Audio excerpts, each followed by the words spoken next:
हाँ जी लिखिए, in a conservative force field, question लिखो जल्दी से, in a conservative force field potential energy of a particle, potential energy of a particle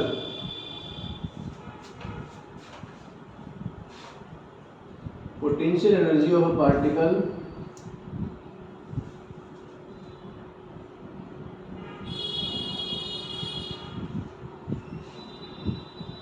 note कीजिए, potential energy of a particle, करिए note. Okay, alpha beta positive constants हैं, ठीक है ना, alpha and beta positive constant, और x और y हमारे पास, ठीक है, कोऑर्डिनेट हमारे पास वेरिएबल है। फाइंड द कंडीशन, देखो ना, find the condition for which,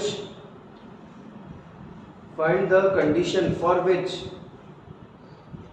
this force field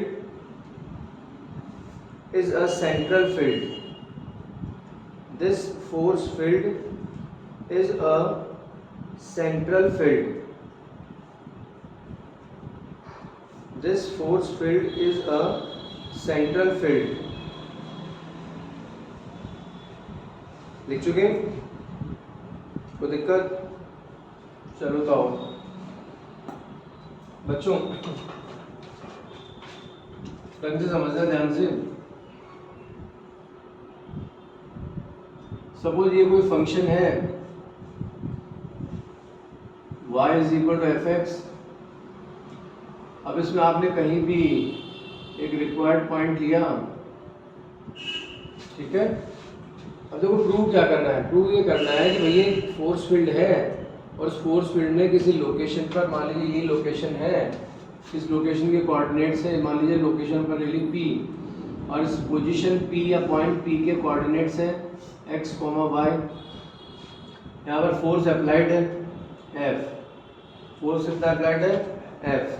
अब क्वेश्चन ये है कि भाई एक फोर्स फील्ड है तो फोर्स अप्लाई हो रहा है, तो इस लोकेशन पर पोटेंशियल एनर्जी आपको गिवन है, ठीक है, पोटेंशियल एनर्जी दे दी आपको। अब प्रूव ये करना है कि जो फोर्स है ना सेंट्रल फोर्स है। फोर्स कैसा है?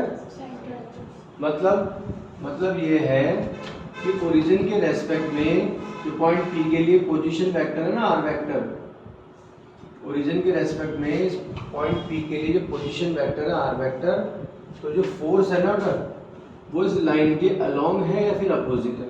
या तो फोर्स लाइन के अलोंग है या फिर अपोजिट है, ठीक है, यहाँ भी हो सकता है और यहाँ भी हो सकता है। तो सेंट्रल फोर्स होगा, सेंट्रल फोर्स का मतलब क्या है? पोजीशन वेक्टर और फोर्स का एप्लीकेशन दोनों सेम डायरेक्शन में। अब सेम डायरेक्शन का मतलब सेम लेवल का मतलब ये है कि वो बेटा थीटा 0 भी हो सकता है, थीटा 180 भी हो सकता है। यस और नो? याद कीजिए, कुछ कॉमन वैल्यूज होती है। जो कंजर्वेटिव फोर्स है वो सेंट्रल फोर्स भी है, तो सेंट्रल फोर्स का मतलब क्या होता है? फोर्स हमेशा इफेक्टिव बॉडी के centre to centre joining line के अलोंग होता है। बेटा वहाँ पर जो फोर्स है वो आर के अलोंग भी हो सकता है, तो अपोजिट भी हो सकता है। समझ गए? तो दिक्कत वाली बात नहीं। तो पूरा गेम डिपेंड करेगा फोर्स की कैलकुलेशन पर। और मेरे हिसाब से बेटा अगर आपको पोटेंशियल एनर्जी गिवन है, फोर्स के बारे में बात हो गई, तो इजीली काउंट हो सकता है। F is equal to minus del you X upon, समझ तो रहे हो ना?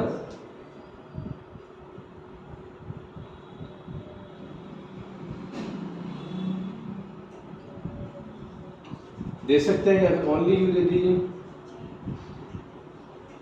इसको मैं अगर और भी इजी बनाऊं, del you x, del you upon del x I cap और del you upon del y J cap, दे सकते हो ना? और भी इजी बना लीजिए। डन है?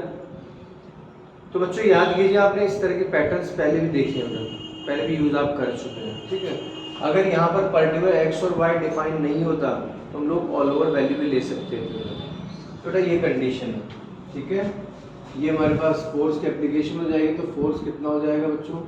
Minus del you upon del X कितना आएगा बेटा? 2 अल्फा एक्स आई कैप, और del you upon del Y कितना आएगा?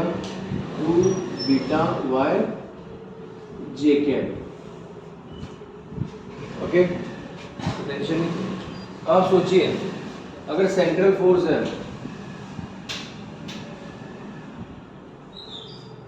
इनकेस अगर सेंट्रल फोर्स है तो सेंट्रल फोर्स तो बेटा आर वेक्टर और एफ वेक्टर, इनका क्रॉस प्रोडक्ट जीरो होना चाहिए। याद कीजिए यार, बहुत बेसिक कॉन्सेप्ट है क्रॉस प्रोडक्ट का। ए क्रॉस भी याद है, क्या लिखते हो बेटा, ए बी साइन थीटा। हाँ बेटा, तो क्रॉस प्रोडक्ट की प्रॉपर्टी याद है ना, क्या थी प्रॉपर्टी, ए क्रॉस भी, तो A B sine theta N cap, याद है क्या। अब देखो ध्यान दो, इनकेस अगर ए वेक्टर और बी वेक्टर पैरेलल है और या फिर एंटी पैरेलल है बच्चों, तो दोनों ही कंडीशन में थीटा जीरो होगा या फिर थीटा 180 होगा। दोनों ही सिचुएशन में साइन की वैल्यू क्या हो जाएगी, जीरो। तो क्रॉस प्रोडक्ट का आंसर जीरो होगा क्या। तो अगर सेंट्रल फोर्सेस का मतलब दोनों का क्रॉस प्रोडक्ट क्या हो जाना चाहिए, जीरो। डन, कोई एक्सक्यूज नहीं, ध्यान देना पड़ेगा। तो आर वेक्टर कितना है, सुनिएगा, एक्स आई कैप प्लस वाई जे कैप, पॉइंट पी की लोकेशन क्या एक्स वाई, आर वेक्टर कितना होगा एक्स आई कैप प्लस वाई जे कैप, क्रॉस एफ वेक्टर कितना होगा माइनस 2 अल्फा एक्स आई कैप प्लस 2 बीटा वाई जे कैप, और माइनस साइन मैंने बाहर शिफ्ट कर दिया है, कोई दिक्कत तो नहीं, पक्का।